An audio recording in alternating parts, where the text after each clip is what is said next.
Chapter 3. The Great Leviathan. The silent wraith cut through the choppy waves like a specter floating on mist. There was something supernatural about Blackbeard's ship that James couldn't quite put his finger on. It had been nearly a year since James had joined Blackbeard's crew, but it was the first evening the captain had asked him to join him for dinner. Smee had taken over in the galley, giving orders to the men who worked below, and tending to James's and Blackbeard's every need. He had just brought in a feast for the two men, and Blackbeard was eating greedily, slopping the food into his beard, and wiping it with the cuff of his sleeve. James watched in silent horror as he picked at his own food. James was hoping Blackbeard had asked him to dine with him because he was planning to ask him to be his first mate. The first mate usually dined with the captain, but they had lost Rusty Jones to another crew while in the Caribbean less than a fortnight ago, and now the position was vacant. James was enjoying his life as a pirate even more than he expected. Love you. I love you.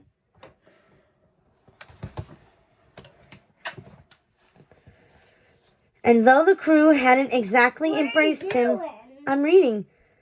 And though the crew hadn't exactly embraced him as truly one of their own, they did at least seem to respect his skill and knowledge.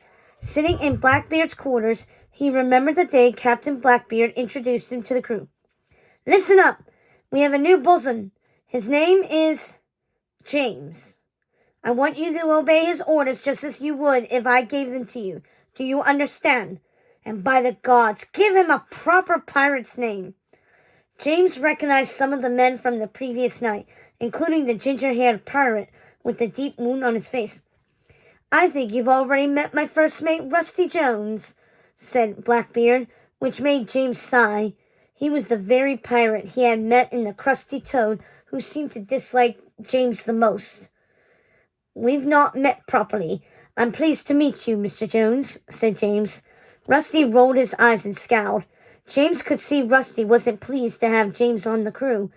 "I know we've got off to a rocky start, but let me assure you, I intend to be an asset to this crew, and I will serve you and this ship faithfully.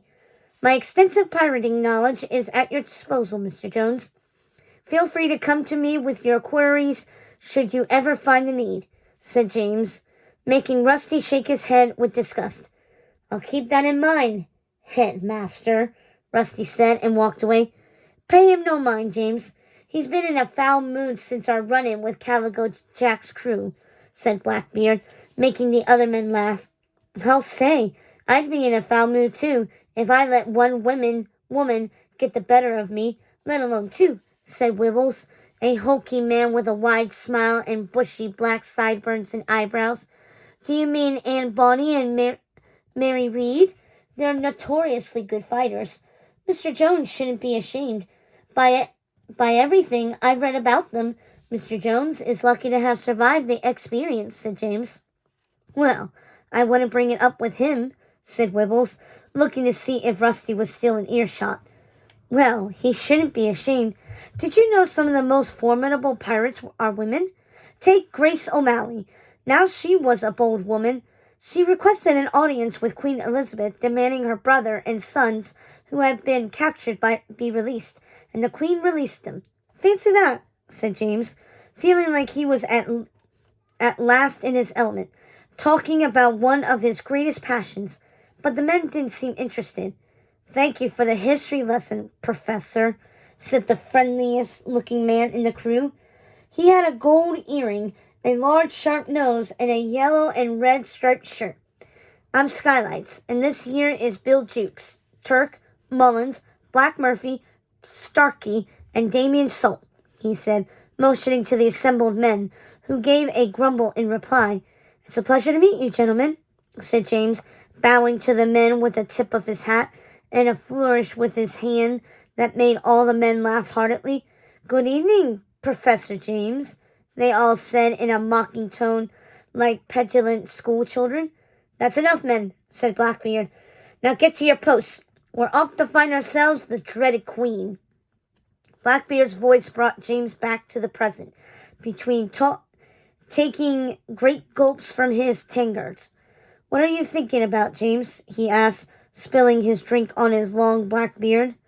I was just mussing about my first days here, James said, his head still filled with the images the memories had conjured.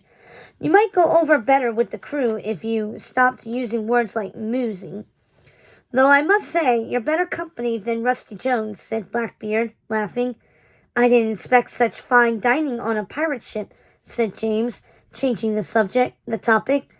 And why shouldn't we eat like kings, said Blackbeard, pushing his beard into the meat juices and shoving it into his mouth, as James carefully cut his beef into bite-sized pieces. You become an impressive pirate, James.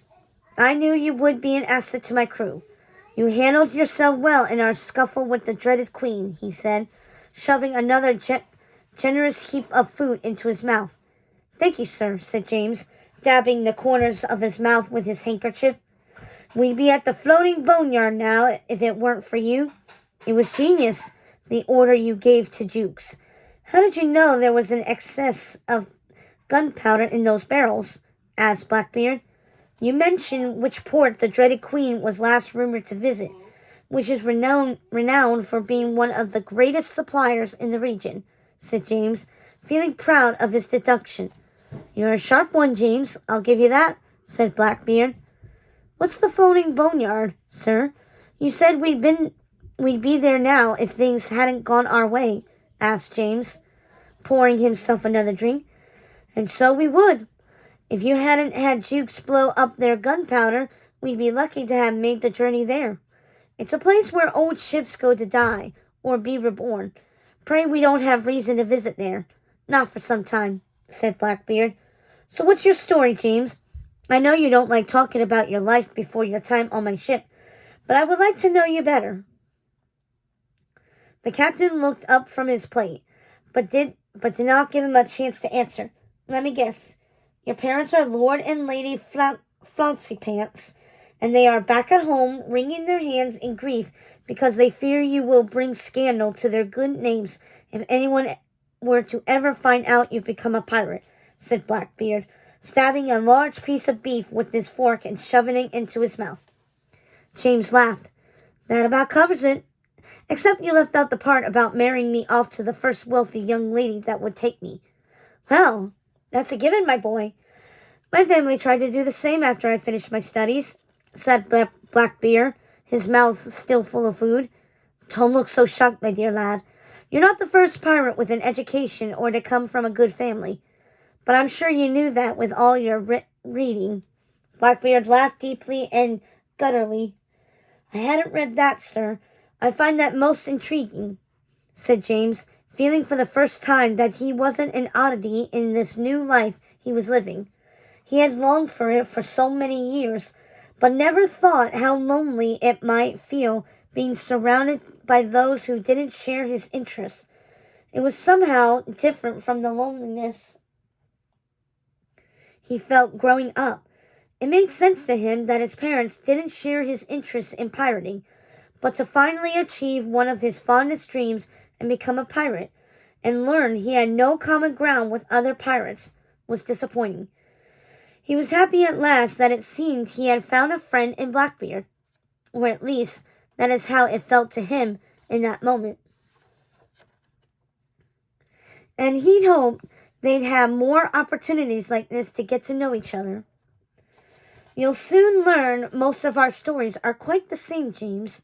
I'm sure you'll find all of us are either running away from or running to something, or in your case, both.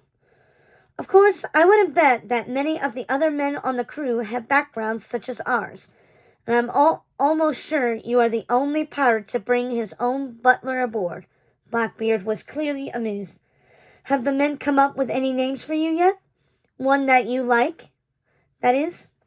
I recall charging you with the mission of finding a proper pirate's name, and here we are, almost a year later, and I am still calling you James. None of the names the men have come up with sound particularly seaworthy, sir, said James, making Blackbeard laugh.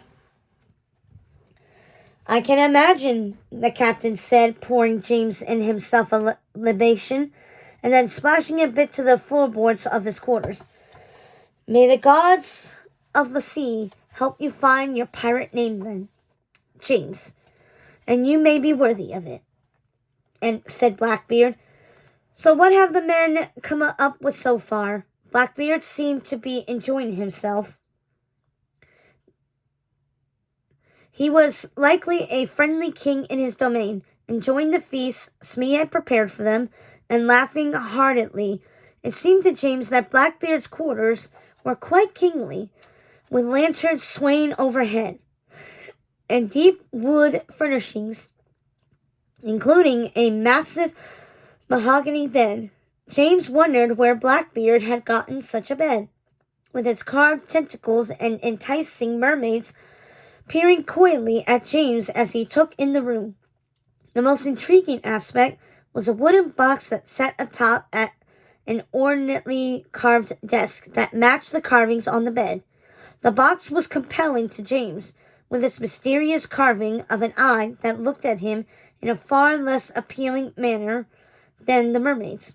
Well, sir, Damien Soult calls me the professor, and headmaster seems to be a favorite among the men. And then, of course, there's Master James. They still like to tease me, but the fact is there isn't a man save yourself who knows more about ships and their weapons than I, and I won't feel ashamed for sharing my knowledge. James pretended to take it all in good stride, but the fact was he was disappointed. None of the men took him seriously, even after showing himself to be a diligent and worthy member of the crew these last 12 months. Don't let it rile you. It might help if you weren't spouting facts at them all the time. These are seasoned men, James. They know what they're about.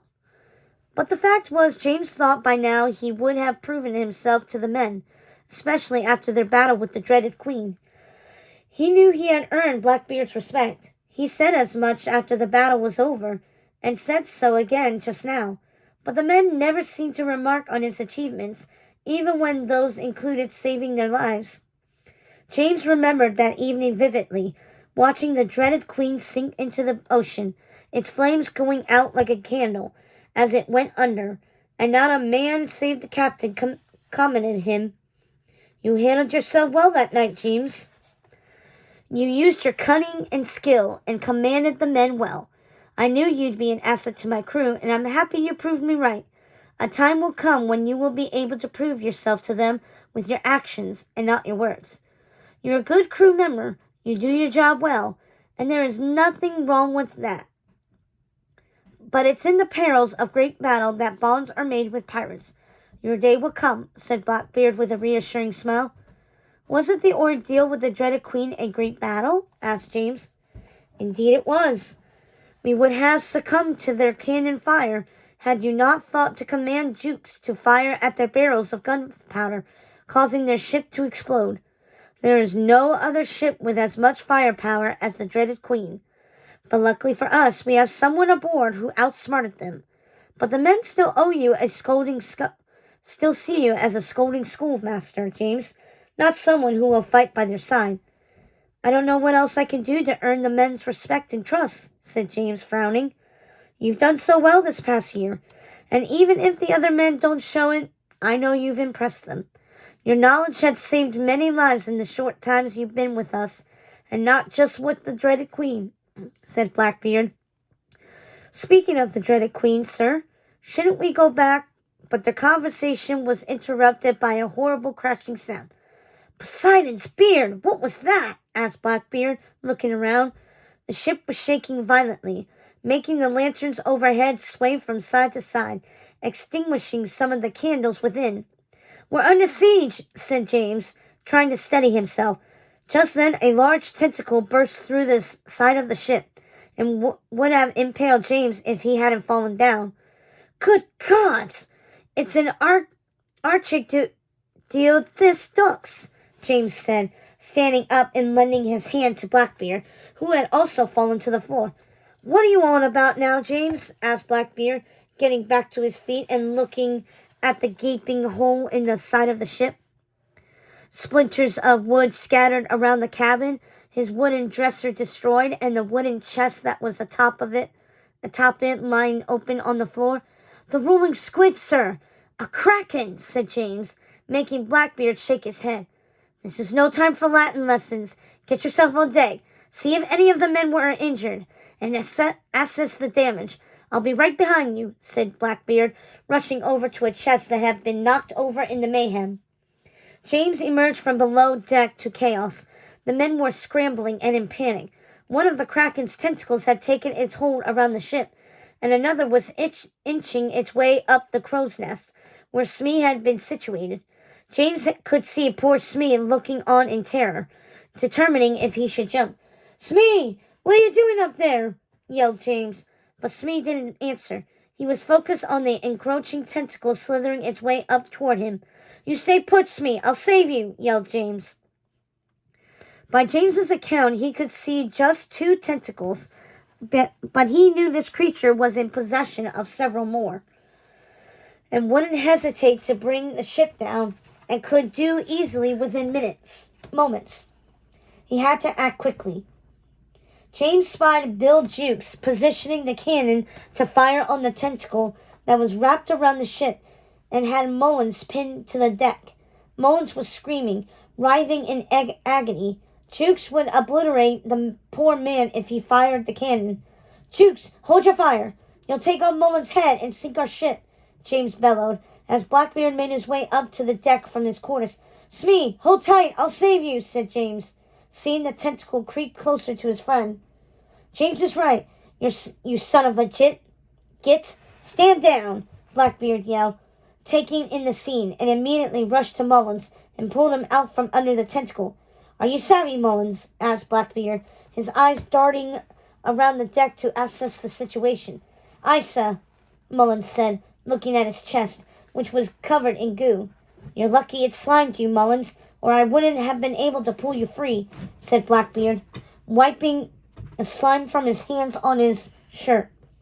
"Aye, thank you, sir," said Mullins, his eyes growing large at the sight of a 3rd tentacle plunging through the starboard side of the ship, splintering the wood and causing the ship to shake violently as it took on water. Smee yelled out in terror from the crow's nest. "Great Poseidon's beard," Mullins said, ducking as a large piece of splintered wood flew past his head.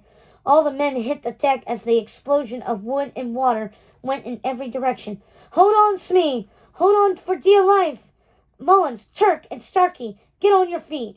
James barked. "Cut those riggings there. Wrap it around the tentacle, and when I give the word, pull the riggings on the other side with all your might. Starlights, get your axe ready, and Jukes, position the cannon that way," James said, pointing starboard. The men just stood there looking puzzled. What are you on about now, Headmaster?" asked Starkey, but Blackbeard seemed to see the merit in James's plan immediately. "You heard the man. Get to your positions, and don't question James's order again, or I'll throw you overboard," yelled Blackbeard, his face filled with rage. "This better work, Headmaster," said Blackbeard, giving James a wink. Once Mullins, Turk, and Starkey managed to cut down the rigging, they wrapped the slack around the kraken's tentacle. It was all they could do to hold on to the ropes as the kraken tipped the ship so severely water flooded the deck. James couldn't see if Smee was still in the crow's nest and was afraid he had fallen overboard, but he had to keep his focus and hope for the best. "Make sure it's tight," yelled James. He tethered himself to the mast with his belt so he didn't fall as the ship rocked violently from one side to the other, taking on more and more water. James feared they would sink. "Skylights, get that axe ready," yelled Blackbeard, now holding on to the helm as another wave crashed onto the deck. Skylights raised his axe and looked to James for the signal. "Strike now," said James, raising his hand. The man hacked away at one of the tentacles as James called out to the other men, "Heave ho!" A massive wave of water washed over him, and he wiped the water away so he could see the men banding together, pulling on the rigging and raising the other tentacle into the air. "Mullins, fire now!" yelled James as the ship rocked drastically to one side, almost tipping over completely. Mullins was knocked overboard, and James was sure Smee must have been as well. He couldn't see him in the crow's nest that was now dangerously close to going into the water. All the other men were holding on to the rigging for dear life, so James quickly untethered himself from the mast, pulled a knife out of his boot, and plunged into the deck of the ship. He used it to crawl inch by inch to the cannon, which was at the pinnacle of the ship, now tipped entirely on its side. James wasn't sure he had the strength to climb the length of the ship at such a steep angle, but he used all of his will, telling himself his story wasn't over. This wasn't how it was going to end. He hadn't yet found Neverland. James finally made his way to the cannon, which was already loaded, but he couldn't light the fuse. "Blast your tinderbox is wet," he yelled, trying to ignite it again and again. The ship was still on its side, and he could see the men were struggling to keep hold of the ropes that were tethered to the Kraken's tentacle. He heard the calls of the desperate men screaming his name from every direction. Then he saw Blackbeard at the other end of the ship, holding on for dear life as he fought against the giant tentacles that were wrapped around his leg and neck. James had never seen him look so scared. "James!" he yelled, and threw something at James with his free hand. "Captain, no!" screamed James. He would never forget the look of pure terror on Blackbeard's face as he was pulled underwater. James glanced at the item, and amid the chaos, realized it was a strange tinderbox of sorts. Without thinking twice, he quickly lit the fuse and positioned the cannon. "Fire!" he yelled. The force blew the tentacle wrapped around the ship in half. It released its grip, and with that, the ship rocketed in the other direction, rocking violently back and forth before righting itself in its proper position. James rushed to where he had seen Blackbeard last, and without hesitation dived off the ship. He opened his eyes in the murky water and saw the Kraken slithering away from the ship, dragging its damaged tentacle behind it. The water was clouded with so much blood that James couldn't see well, but could just make out the dark form of Blackbeard, floating lifeless like a ghost, his coat billowing around him. James swam through the blood-polluted ocean to Blackbeard, stretching out his hand as he got close enough to grab him. But just as he reached out to him, Blackbeard was snatched by a tentacle and dragged down, out of sight into the dark depths. James swam as fast as he could, following the trail of blood, but he knew he had made a mistake. He wouldn't be able to stay under for much longer, and he couldn't see past the blood. This wasn't how his story was supposed to end. He could feel his lungs starting to seize, and he was losing strength. As fast as he could, he changed direction and swam toward the surface, but he had followed Blackbeard too far down. He would never reach the top, and in that moment, he knew his story was over before it could properly begin. With his heart full of regret, he let out his breath, and everything went black.